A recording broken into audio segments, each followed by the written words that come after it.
예, 고린도후서 강의 세 번째 시간입니다. 우리는 모두 너울을 벗어버리고 주님의 영광을 바라봅니다라는 제목의 말씀 가지고 오늘 고린도후서 3장 함께 나누도록 하겠습니다. 1절부터 2절까지 말씀 한 목소리로 같이 봉독하도록 하겠습니다.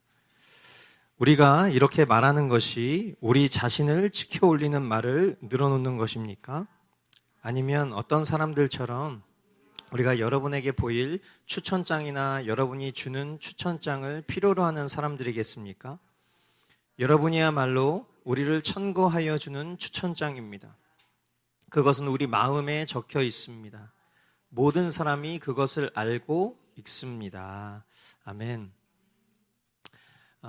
우리가 살아가다 보면은 다른 이에게 누군가를 추천을 하거나 또 추천을 받죠.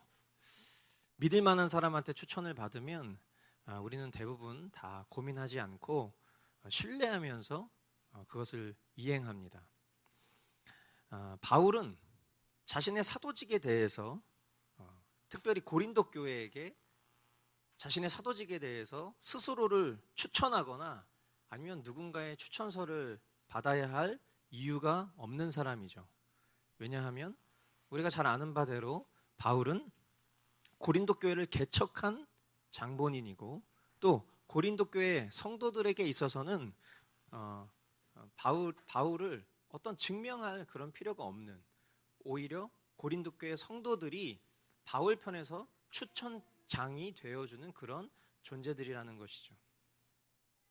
근데 아마도 이러한 내용이 이 서두에 등장한 것은 바울의 대적자들이 이 고린도 교회에 어떤 그릇된 추천서, 그러니까 뭐 예를 들면 그 바울 앞만 봐도 정통 사도가 아니기 때문에 이 교회에 적합한 지도자가 아닌 것 같아. 그러니까 내가 좀 더 나은 이런 지도자를 추천할게. 이런 식의 이 바울의 대적자들이 어떤 무가치한 이들을 추천한 내용을 바울이 이제 전달받아서 이런 내용을 적게 된 것 같아요. 그러나 이러한 상황에서 막 바울이 노발대발하면서 아니 은혜를 몰라도 유분수지, 내가 당신들 복음 전해서 당신들 이렇게 교회로 세웠는데 이제 와가지고 나한테 이렇게 행동을 해? 이렇게 말할 수 있는 것이 사람의 감정이라면 바울은 그 모든 감정을 삼키고 그리스도로 옷 입은 존재로서 여러분이야말로 나와 이 및 동역자들을 증명하는 추천장입니다. 여러분이 저의 추천장이에요. 그것은 우리 마음에 다 적혀 있습니다. 이렇게 고백을 하는 것이죠. 그것을 통해서 바울이 교회를 얼마나 사랑하는지 또 그리고 신뢰하는지 확인할 수 있는 그런 내용입니다. 이어지는 말씀에 보면 여러분은 분명히 그리스도께서 쓰신 편지입니다. 우리는 그것을 작성하는 데 봉사하였습니다. 그것은 먹물로 쓴 것이 아니라 살아계신 하나님의 영으로 쓴 것이요 돌판에 쓴 것이 아니라 가슴판에 쓴 것입니다. 우리는 그리스도로 말미암아 하나님께 확신을 가지고 있으므로 이런 말을 합니다. 우리가 이런 일을 할 수 있는 자격이 우리에게서 낫다고 생각하지 않습니다. 우리의 자격은 하나님에게서 납니다. 고린도 교회를 뭐라고 표현하고 있냐면 그리스도께서 쓰신 편지 이렇게 표현하고 있어요. 그들이 하나님의 전적인 은혜로 하나님의 자녀들이 되기까지, 여기서 하나님의 자녀된 그들을 그리스도께서 쓰신 편지 이렇게 표현을 하고 있는 거죠. 그러니까 결국에는 복음을 듣고 구원받은 백성들이 되기까지 이 일을 위해서 바울이 쓰임 받았다라는 것을 먼저 이야기하고 있어요. 그런데 그것이 어떤 자기의 공로를 증명하기 위함보다 더 큰 위대한 이야기를 하고 싶은 것인데, 그게 뭐냐면 결국에는 다 사람 손이, 제가 여러분 그렇게 수고해서 한 것처럼 보이지만 저는 그렇게 생각하지 않습니다. 저는 이 모든 일들, 저를 통로로 복음이 전달되고 그 복음을 들은 여러분들이 하나님의 자녀가 되고 그리스도께서 쓰신 편지가 된 이 모든 일들이 사람의 어떠함이 아니라 결국 하나님의 은혜였습니다. 하나님의 은혜의 과정이었습니다라는 것을 말하고 싶은 것이죠. 이 본문에 보면은 먹물로 쓴 추천장, 먹물로 쓴 것이 아니라 이렇게 표현했어요. 그러니까 이건 무슨 얘기냐면 서두에 이야기했었던 것처럼 이 바울의 대적자들이 고린도 교회에 보낸 뭔가 사람의 구미를 당길 것 같은 그럴싸한 추천장을 말하는 거겠죠. 이런 것과는 비교될 수 없는 것이며 또 돌판에 쓰여진 것이다 이렇게 표현했죠. 돌판하면 떠오르는 게 뭐죠? 십계명, 그렇죠? 율법이죠, 율법. 그 돌판에 쓰여진 율법보다도 훨씬 강력한 하나님의 은혜만이 우리의 유일한 자격이다. 사도 바울, 또 나와 함께 동역했던 이 동역자들, 이 사람들도 아니고, 그리고 여러분이 지금 받은 추천장이 어떤 잘 스펙이 꾸며져 있는 어떤 다른 지도자도 아니고, 우리가 이렇게 그리스도에 쓰신 편지가 되는 가장 큰 이유는 주님이 하신 것이다. 주님의 은혜인 것이다 라고 이야기하고 있는 것입니다. 그러므로 이 말씀 앞에 선 저와 여러분들도 이 말씀을 통해서 무엇이든지 우리 속에서 난 것처럼 스스로 만족하거나 자만해서는 안 될 것입니다. 우리가 일상을 살며 발휘하고 또 얻게 되는 모든 일들이 다 하나님의 은혜다라는 것. 여러분 그 사실을 믿으십니까? 예, 정말 우리가 그 사실을 믿고 내가 행하는 모든 일들이 나로부터 온 것이 아니라 하나님께로부터 왔다라는 것을 정말 믿는다면 우린 정말 하나님 앞에 겸손히 살아가야 할 것이에요. 하나님의 일에 있어서도 모든 전도와 또 목회 사역과 그 열매들은 사람의 어떠함과 결과와 상관없이 하나님의 은혜임을 고백하는 이런 성경적 신앙이 여러분에게 또 그리고 무엇보다 제게 있게 되기를 바랍니다. 그래서 오늘 우리가 이제 성도 회의를 하면서 가장 중요한 성도 대표를 뽑는 이 과정이 있는데 제가 누차 말씀드렸지만 겉으로는 요동이 없어 보이지만 성도 대표를 뽑는 과정을 통과하고 나면 우리 안에 굉장히 어려운 마음들이 찾아올 때가 있어요. 그거는 이제 투표수 같은 거죠. 그래서 예를 들어서 전에 성도 대표였던 사람이 계속 뭔가 연임이 되면 큰 문제가 없는데 뭔가 전에 성도 대표였던 사람이 이제 안 되고 새로운 인물이 등장하면 성도 대표였던 사람 마음에 시험이 찾아올 수도 있겠죠. 내가 1년 동안 그렇게 못했나? 뭐 이제 이런 마음이 들 수도 있고 그리고 이제 뭐 당선 여부와 상관없이 성도들 마음 가운데 내가 우리 공동체에게 이 정도로밖에 안 보이는구나 이런 모습을 보면서 시험에 빠질 수도 있을 거예요. 그러나 하나님 오늘 우리에게 주신 이 말씀을 그때 떠올려야 됩니다. 내가 성도 대표로 주님 앞에 쓰임 받았던 것이 사람들에게 인정을 받고 지지를 받았던 것이 아니라 나의 어떠함과 우리의 어떠함과 상관없이 하나님이 나를 세우셨구나. 나를 하나님께서 사용하셨던 것이구나라는 것을 꼭 기억해야 돼. 내가 뭔가 특출나고 내가 뭔가 실력이 있고 내가 뭔가 성숙한 믿음을 보여서 사람들이 나를 뽑아준 게 아니에요. 하나님이 세우셨다라는 것을 꼭 기억해야 되는 거예요.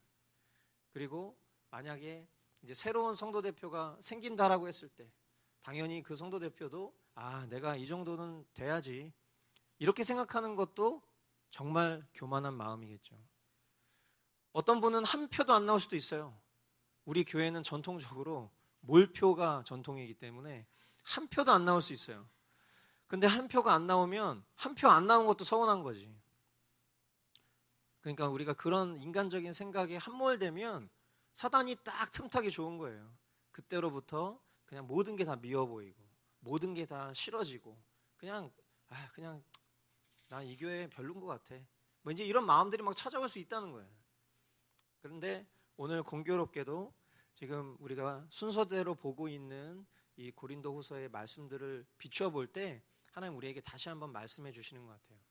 이 위대한 사도라고 불려졌었던 사도 바울조차도 자기 스스로가 세운 그 교회에 마치 자기를 지금 입증하는 것처럼 막 이렇게 이야기를 하고 있지만 사실은 자기가 입증할 수 있는 인간적인 이유가 있음에도 불구하고 그것을 주장하지 않고, 여러분, 우리가 뭘 보겠습니까? 우리 자신 스스로가 그리스도께서 쓰신 편지 아니겠어요?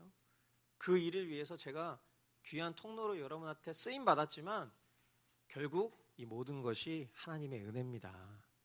할렐루야.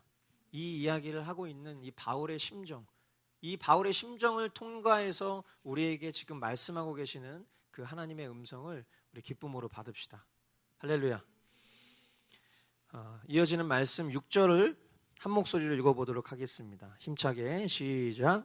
하나님께서 우리에게 새 언약의 일꾼이 되는 자격을 주셨습니다. 이 새 언약은 문자로 된 것이 아니라 영으로 된 것입니다. 문자는 사람을 죽이고 영은 사람을 살립니다. 아멘. 자, 여기에 새 언약이라는 단어가 등장하죠. 새 언약. 새 언약이라는 것은 결국 하나님께서 예수 그리스도의 성육신과 또 십자가 대속과 부활과 승천을 통해서 이루신 새로운 약속입니다. 그럼 이 새 언약의 반대는 뭘까요? 옛 언약이죠. 그죠? 즉 옛 언약이라는 것은 율법을 말하는 것이죠. 앞서 표현한 돌판에 쓰여진 문자 말이에요. 율법은 완전한 순종을 요구합니다. 그런데 순종할 수 있는 능력은 주시지 않아요. 결국 이것은 이 율법 앞에 선 이 연약한 존재가 내가 이 율법을 결코 지킬 수 없구나라는 지점에 만나게 됩니다. 그리고 그 비참함 가운데에서 아무런 소망이 내 안에서는 있을 수가 없구나. 이 완전한 율법을 지키고자 노력했지만 내 안에 이 완전한 율법을 지킬 수 있는 능력이 없구나라는 것을 깨닫게 되는 거예요. 그러나 그리스도 안에서 새로운 언약은 하나님의 법 자체를 우리 마음 가운데 새기셔서 그것을 사랑하게 하시고 그것에 순종할 수 있는 마음을 주시는 거예요.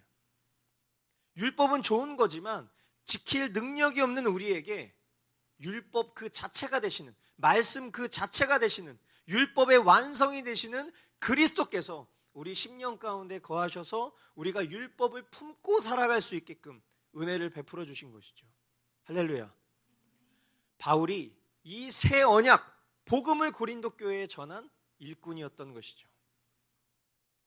7절로 9절 말씀 보면 돌판에다 문자로 새긴 율법을 선포할 때에도 광채가 났습니다. 그래서 이스라엘 자손들은 모세의 얼굴에 나타난 그 광채 때문에 비록 곧 사라질 것이었지만 그의 얼굴을 똑바로 쳐다볼 수 없었습니다. 죽음에 이르게 하는 직분에도 이러한 영광이 따랐는데 하물며 영의 직분에는 더욱더 영광이 넘치지 않겠습니까? 유죄를 선고하는 직분에도 영광이 있었으면 의를 베푸는 직분은 더욱더 영광이 넘칠 것입니다. 자, 한마디로 이거죠. 율법을 전했던 모세, 그 모세의 얼굴에 비춰진 하나님의 영광이 너무 눈부셔서 이스라엘 백성들이 모세를 제대로 쳐다볼 수도 없었던 거예요. 근데 하물며 옛 언약을 전달하는 그 모세에게도 하나님의 영광이 막 비춰져서 사람들이 쳐다볼 수 없는 수준이었는데 하물며 새 언약을 전하는 직분에 얼마나 큰 영광이 따르겠는가. 율법은 그 자체로는 우리를 죄에 주목하게 합니다. 그죠? 우리가 비단 율법뿐이 아니라 신구약 모든 성경을 우리가 읽을 때에 많은 사람들이 좀 착각하는 경향이 있어요.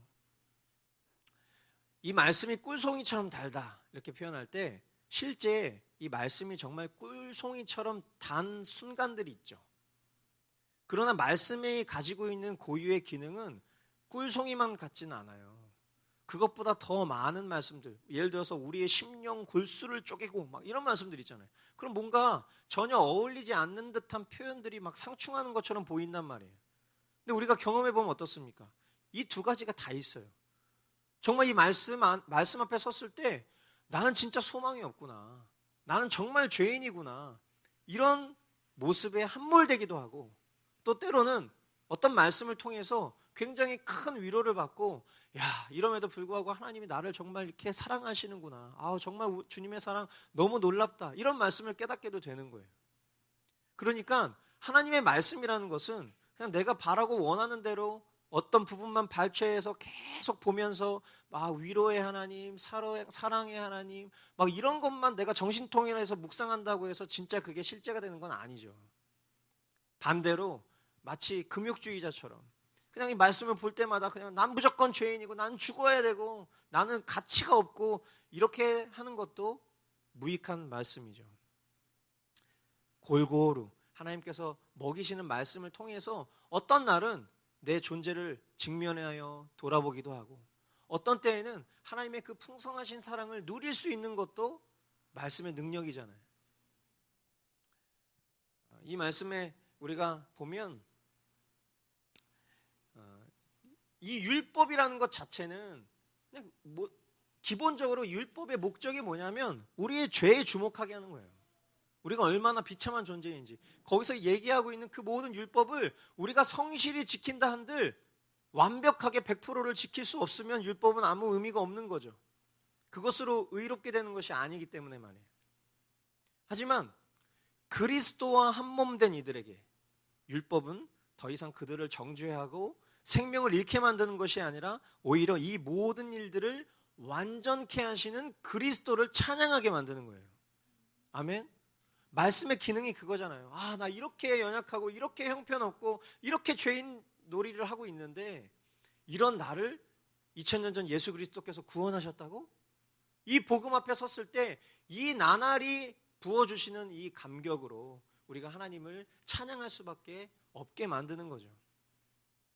존재적 죄인인 나의 어떠함과 상관없이 나를 그리스도의 공로로 의롭다 하시는 이 법적인 선포가 얼마나 감사한지, 이 선포 후에 너 의로워 라는 이 선포 후에 우리의 삶을 끊임없이 성화의 길로, 거룩의 길로 인도하시면서 그 속에 때로는 우리가 우리 자신의 연약함과 끊이지 않는 죄성으로 우리를 절망케도 하지만 그렇기에 나로서는 이룰 수 없는 이 의의 삶을 주님이 이미 이루셨구나 라는 것을 깨달았을 때 이 새 언약에 감격하는 삶, 이 영광스러운 삶을 살아가는 이들에게 마땅한 삶의 반응은 오직 오늘 우리가 찬양했던 것처럼 하나님의 영광을 찬양하는 것입니다. 아멘. 아멘. 10절로 11절 말씀에 보면 참으로 이런 점에서 지금까지 영광으로 빛나던 것이 이제 훨씬 더 빛나는 영광이 나타났기 때문에 그 빛을 잃게 되었다고 하겠습니다.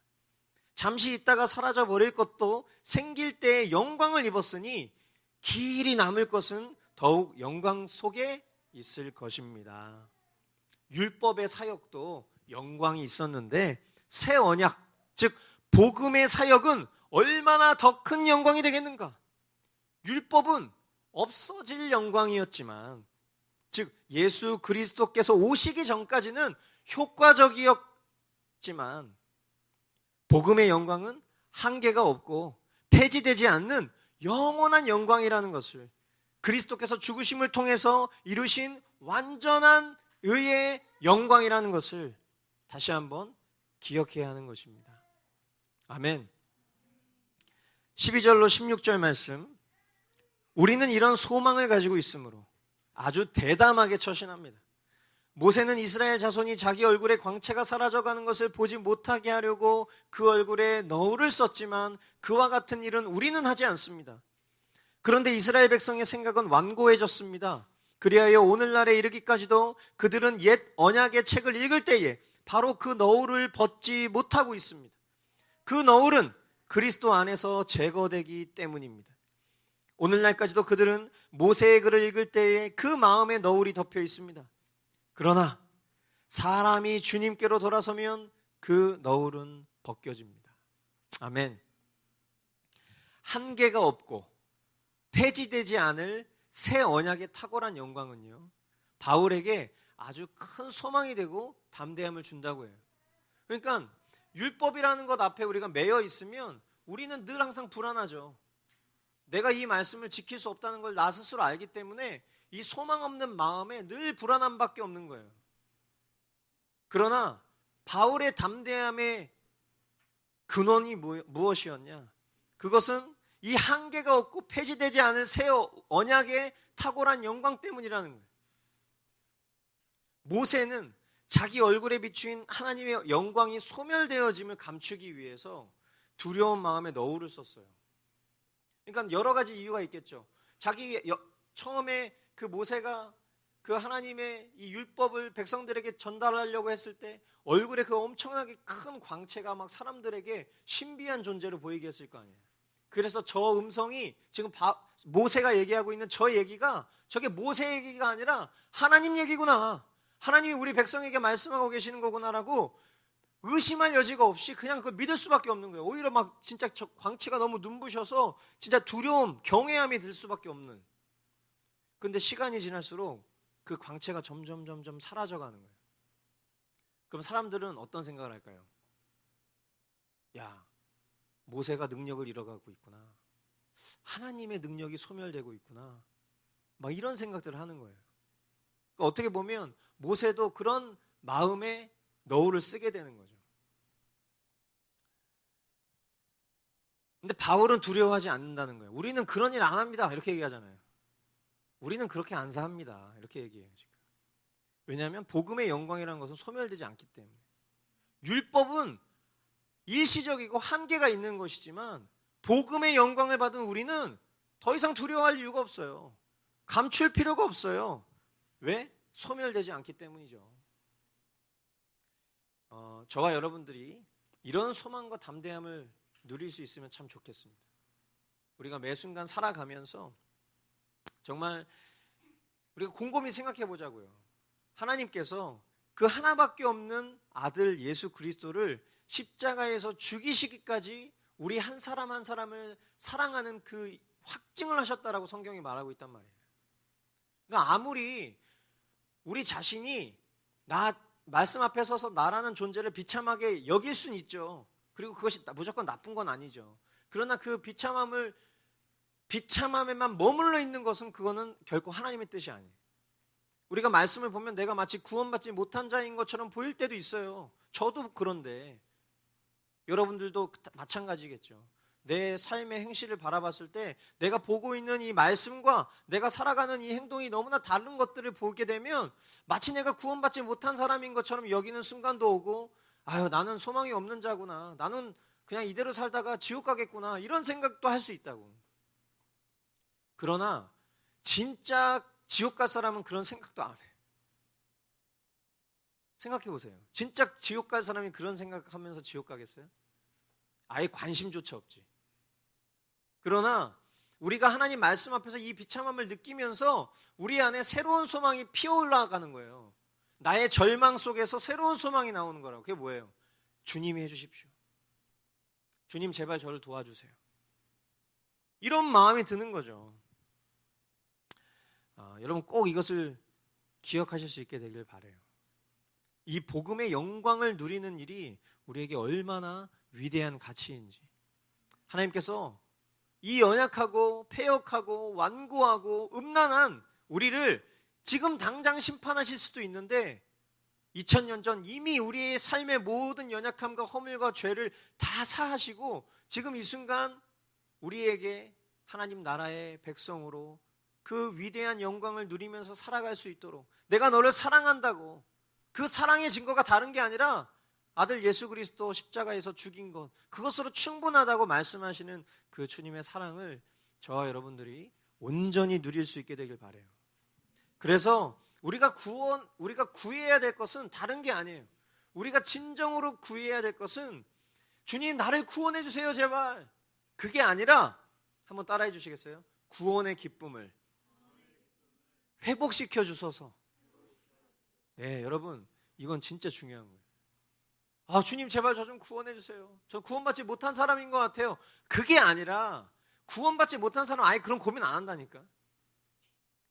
구원 받았으니까 나의 어떠한가 상관없이 하나님의 선물로 구원을 받았는데 내가 그 하나님의 선물을 제대로 발휘하지 못하고 살아가니까 그 안타까운 마음 때문에 내가 구원받지 못한 거 아닌가, 이런 생각을 하게 되는 거라고. 근데 그런 존재가 계속 그렇게 방구석에서 찌그러져 가지고 나는 틀렸어, 나는 뭐 내가 봤을 때는 구원 못 받을 것 같아. 이런 생각하기를 원하시지 않는다는 거야. 하나님이 원하시는 것은 그렇게 찌그러져 있는 그 순간 속에서도 예 주님, 이 시간 간절히 주님께 구합니다. 오늘 우리가 찬양으로 고백했던 것처럼 예수 더 원합니다. 정말 주님을 더 원합니다. 주님, 제 안에 이 소멸된 것처럼 보이는 이 구원의 기쁨, 이 구원의 감격을 회복시켜 주십시오. 그래서 그 기쁨이 나로 하여금 하나님의 뜻을 즐거이 행할 수 있도록, 그 율법을 즐거이 행할 수 있도록 주님 인도해 주소서. 그렇게 기도할 수 있어야 되는 것이죠. 할렐루야. 네, 우리에게는 소망이 늘 있어요. 소멸되지 않습니다. 그 소망은 지금 이 순간 다시 그 소망을 붙잡는 거예요. 그리고 다시 시작하는 거예요. 내일 또 넘어질 수 있다고. 그러면 사도 바울의 고백을 내 입술로 뱉는 거죠. 나는 날마다 죽노라.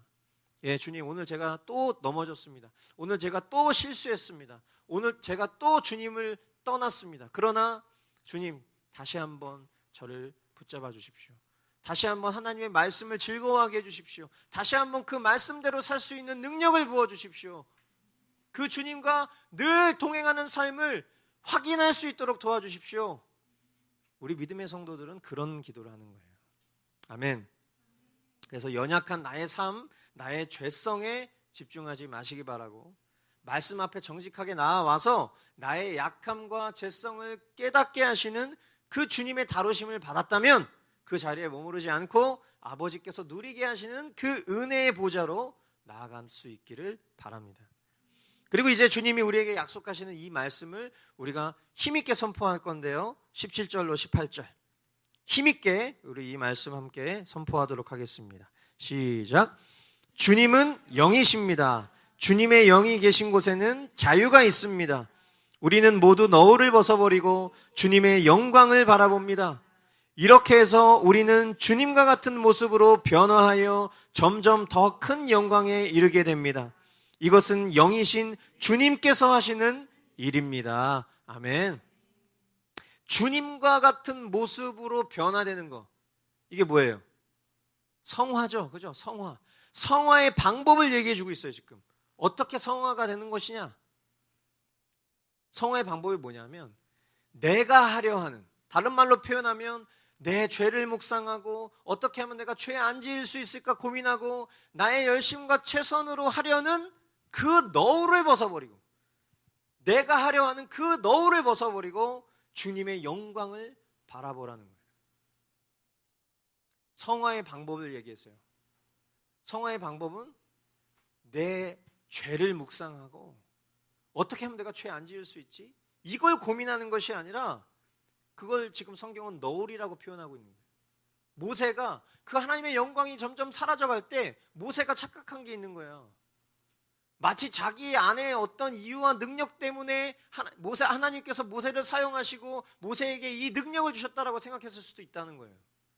그러니까 그 영광이 점점 흐릿해지는 순간 백성들은, 당연히 무지한 백성들이니까, 뭐야, 모세가 요즘 하나님이랑 관계가 별로 안 좋은 것 같네, 모세 능력이 이제 상실되는 것 같네, 이런 수근수근거리는 소리도 모세 들었을 거야 아마. 그러니까 모세 마음 가운데 이 어떤 하나님을 전적으로 신뢰하는 마음은 있지만 자기 안에 두려움이 있는 거거든. 어느 순간 하나님의 전적인 능력으로만 사역했던 모세가 두려운 마음 때문에 어떻게 잘못하면 사람들이 내 얘기를 신뢰하지 않을 수도 있겠다, 이런 마음에 아예 이 영광이 점점 드리워지는 그 모습을 사람들에게 보이고 싶지 않아서 너울을 썼다는 거예요. 즉 자기 열심인 거예요. 우리 안에도 이런 자기 열심이 있을 수 있다는 거예요. 내가 겸손히 하나님의 말씀 앞에 나의 죄성을 고백하고 주님의 다루심을 받기를 아뢰는 것까지는 참 좋은 일인데, 그 이상을 뛰어넘어가지 못하는 거예요. 그냥 계속 거기에 머물러서, 뭐 이것은 다른 누구의 얘기라고 보기 어렵고요, 저는 제가 그렇습니다. 제가. 근데 이 말씀을 제가 준비하면서 제 스스로 얼마나 하나님께 큰 은혜를 받았는지 몰라요. 야, 그렇지, 내가 복음을 전한다고 하지만 나도 자꾸만 너울 뒤집어 쓰지. 지체들이 목사님 목사님한테 개인적으로 좀 드릴 말씀이 있는데 이거 어디 가서 얘기하시면 안 돼요. 목사님 어떻게 하면 제가 죄를 끊을 수 있을까요? 이렇게 얘기하면 전 뭐라고 대답하겠어요? 야, 죄에 너무 집중하지 말고 하나님의 사랑을 봐. 그 하나님의 사랑의 크기에 집중하면 우리의 죄는 보이지 않아. 하나님께 집중하고 하나님 사랑하면 우리는 죄를 사랑하지 않게 돼. 이렇게 FM적인 대답을 할 수밖에 없잖아요. 다 알고 있는 진리란 말이에요. 근데 이 진리대로 나는 못 살아. 왜 나는 왜 이렇게 죄를 짓지? 난 어떻게 하면 이 죄에서 벗어날 수 있지? 어떻게 하면 죄를 안 지을 수 있지? 이 고민을 하고 있다고요. 즉 나도 계속 너울을 쓰고 있다. 그러나 성경은 그런 가운데 놓여진 하나님의 자녀된 이들에게 이렇게 말씀하는 거예요. 그 너울을 벗어버려라. 그리고 주님의 영광을 바라봐라. 그러니까 24시간 주님을 바라봅시다. 아주 성경적인 캐치프레이즈죠. 24시간 주님을 바라보면 그 주님이 나와 함께 하신다는 것을 정말 믿는다면 어떻게 죄 짓고 살 수 있어? 주님을 안 바라보니까 죄를 짓는 거지. 이거 전적으로 동의할 수밖에 없잖아요. 근데 놀라운 일이 뭡니까? 주님의 영광을 바라보는 이 일도 영으로 함께 하시는 주님이 하신다고 얘기해요. 너무 감사하잖아요. 그죠? 우리의 약함을 아시고 또 우리로는 이룰 수 없는 이 일을 처음부터 끝까지 주님이 이루어 주시니 우리는 그저 믿고 누리기만 하면 되는 거예요. 아멘이십니까? 이것을 믿을 수 있는 믿음도 주시고 우리의 노력이 뭐가 필요해? 그러나 하나님의 섭리 가운데에서는 항상 우리의 의지의 발동도 포함해서 하나님 섭리하시죠. 그러므로 우리가 굳이 이제 어떤 표현적인 이해를 돕기 위해서 제가 이렇게 표현을 한다면 우리는 이것이 우리의 어떤 의지적 발동이 아닌 것처럼 생각할 수 있어요. 그러나 우리 또한 열심히 하나님을 찾고 구하는 일들을 해야 되는 거예요. 그러니까 주님이 나에게 그 마음을 주시고 그리고 주님이 그 모든 일들을 이루어 가신다고 해서 내가 그냥 수동적인 태도로 그냥 가만히 있고 오히려 내가 죄 짓고 있고 그것이 하나님이 알아서 하시는 일은 아니죠. 하나님 분명 나에게 감동을 주시고 내 안에 선한 양심을 통해서 내가 그릇된 길을 가고 있다는 것을 깨닫게 하시고 분명 그런 마음들 주신단 말이에요. 말씀을 통해서 깨닫게도 하시고 그러면 그것을 우리가 반응하여서 내가 그렇게 하지 않기로 결단하고 주님께 더 의탁하면서 예 주님 제가 더 주님 바라보겠습니다. 주님 제게 저를 이끌어 주십시오. 이렇게 기도하는 이런 실질적인 의지도 동반이 돼야 된다는 거예요. 그러나 그 의지도 하나님께서 이끌어 주신다는 거예요. 그렇기 때문에 저와 여러분들이 1차적으로는 하나님의 말씀 벗어나면 안 돼요. 제가 계속 얘기하지만 머스트 워십 때를 시작으로 해서 지금 이제 내년이면 우리 교회 개척한 지 5년 되고요. 머스트 워십을 그 뿌리라고 생각하면 내년도에 8년째 됩니다. 8년 동안 한결같은 얘기를 했다고. 이 말씀과 기도 얘기밖에 안 했다고. 많은 사람들이 다 떠나가고 또 저의 연약함과 허물도 하나님의 영광을 가리었었던 순간들이 있었지만 그럼에도 불구하고 하나님께서 원하시는 그 마음 한 가지 말씀과 기도에 집중하는 일 그렇게 외쳐도 아직도 우리의 체질이 안 되잖아요. 아직도 우리의 체질이 안 된다고. 체질이 되려면 가만히 있는다고 해서 되지 않습니다. 그죠? 늘 항상 우리는 죄의 친화적인 존재이기 때문에 항상 우리의 길은 죄로 길이 나 있어요. 이미. 의의 길은 뭔가 되게 막 쉽게 통과하지 못할 것처럼 장애물이 너무 많아 보이는데 죄에는 길이 너무 잘라 있는 거예요. 그러니까 하나님의 말씀과 기도를 사모하려면 많은 장애물을 막 거치고 가야 될 것 같은 심정이죠, 우리가. 그 길을 내야 되는데 조금 내다가 몰라 그러면 다시 절로 가버려 막. 그 다시 거기서 힘들게 왔어. 또 가려다 보니까 또 막 벅차. 항상 이 제자리 걸음인 거예요, 우리 마음이. 오랜 세월을 이야기하고 오랜 세월을 들었음에도 불구하고. 그렇기 때문에 이제 우리가 해야 될 일은 이 죄로 길라 있는 것들을 우리가 빨리 캐치해서 그 길을 빨리 차단해야 돼. 내가 하나님의 말씀을 못 보게 하고 기도하지 못하게 하는 그런 것들을 빨리 차단해 버려야 돼. 그리고 이 그리스도의 의의 길을 주님이 인도하신 그 걸음을 따라서 개척하면서 빨리 그 길을 내야 된다고. 체질이 될 때까지.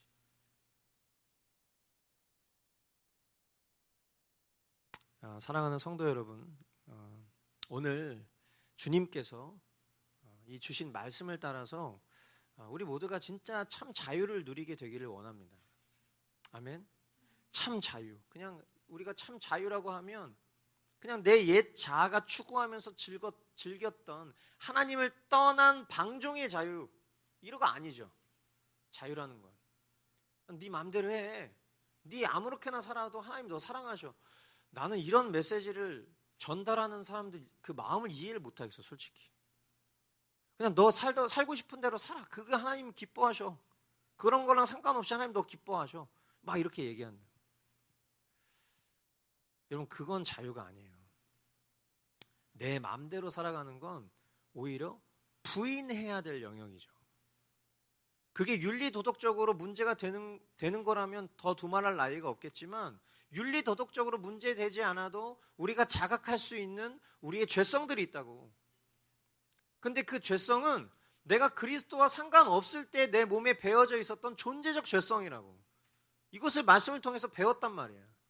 그러면 그 죄성을 부인하고 그리스도 안에서 새롭게 입혀진 그의 의의 옷으로 살아가는 그 삶에 주님께서 누리게 하시는 그 자유를 누리는 것이 진짜 자유인데, 헷갈리는 거야. 이게 구분을 못하는 거예요.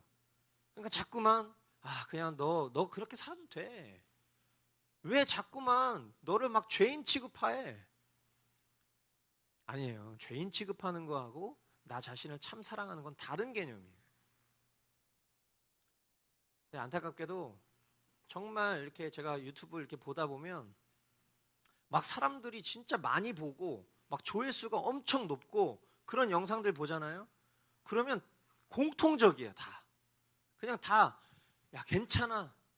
다 괜찮대. 다. 이 다 괜찮다라는 건 하나님이 우리의 앞날의 삶 속에서 우리가 짓게 될 그 죄악까지도 다 구원하셨기 때문에 하나님이 나를 괜찮다라고 여기시는 그 개념이죠. 그런데 그 괜찮다는 개념이 앞날에 우리가 짓게 될 죄도 하나님이 다 보셨기 때문에 그냥 부담감 없이 살아가도 된다는 괜찮음이 아니라는 거예요. 내가 그 은혜를 깨달았다면 내가 앞으로 내가 살아갈 날 속에서 어떤 죄를 짓게 될지 모르지만 적어도 내 마음의 방향은 내 아버지가 슬퍼할 만한 일은 하지 않겠노라라고 할 수 있어야 된다고. 그 하나님의 사랑을 알기 때문에 그 사랑 때문에 내가 더 이상 이짓거리 하면 안 된다라는 그 마음이 있어야 된다고.